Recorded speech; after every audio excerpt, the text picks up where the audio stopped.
భోపాల్లోని ఒక ప్రసిద్ధ పాఠశాలలో 11వ తరగతి చదువుతున్న మైనర్ హిందూ విద్యార్థిని ఒక స్నేహితుడి ద్వారా ఔసఫ్ అలీ ఖాన్ అనే జిహాదీతో పరిచయం ఏర్పడింది. ఔసఫ్ ఆమెను డ్రైవ్కు రమ్మని ఒప్పించాడు. ప్రమాదం గురించి తెలియక మైనర్ హిందూ విద్యార్థి అతనితో వెళ్ళింది. కానీ జిహాదీ ఆమెను ఏకాంత ప్రాంతానికి తీసుకెళ్తాడని, అక్కడ అతను కారులో ఆమెపై అత్యాచారం చేస్తాడని ఆమెకు తెలియదు. పోలీసులు దీన్ని ధృవీకరించారు.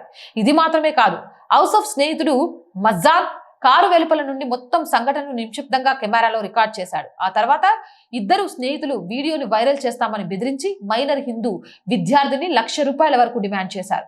భయంతో మైనర్ హిందూ విద్యార్థిని దాదాపు ₹40,000 ఇచ్చింది. కానీ ఆమెపై క్రూరంగా ప్రవర్తించడం ఆ ఇద్దరు వ్యక్తులు మానలేదు. అసఫ్ హిందూ విద్యార్థిని ఇస్లాం మతంలోకి మారాలని, ప్రార్థన చేయాలని కూడా ఒత్తిడి చేశాడు. ఈ విషయం కుటుంబ సభ్యుల దృష్టికి వచ్చిన వెంటనే వారు హిందూ సంస్థల సహాయం కోరి పోలీసులకు ఫిర్యాదు చేశారు.